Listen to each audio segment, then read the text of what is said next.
And until we begin to ask the right question before we begin to get the right direction. Sure.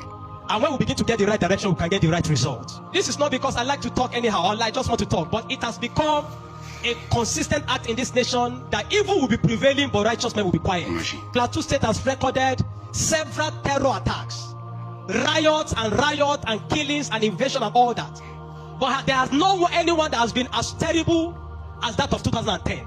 The most terrifying and horrific ones is the one for 2010. Between January and March 2010, there was a riot.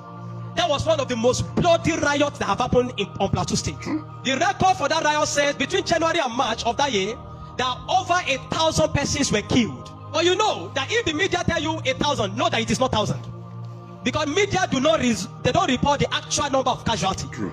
They always find a way to reduce it to avoid, causing too much panic. So if the media tell you 1,000, divide that 1,000 by 2 and add that extra 500 on top of it. About 1,500 persons were killed.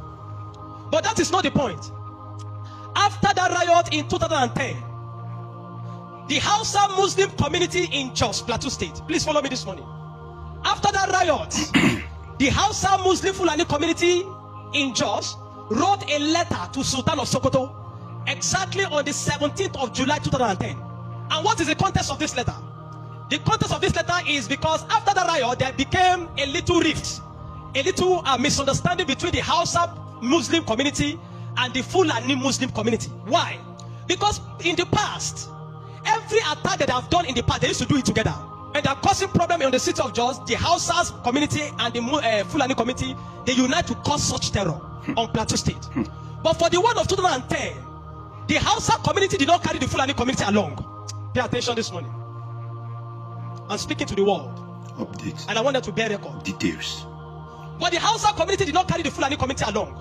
Because normally, if the Fulani want to cause chaos, they'll inform the Hausa that they see today we are causing chaos today. Tell your people not to go out. And if it is the Hausa that are causing chaos, they'll inform the Fulanis. Or they do it together. But that year, they did not inform the Fulanis. So therefore, some Fulanis went out that day with their cows and all that.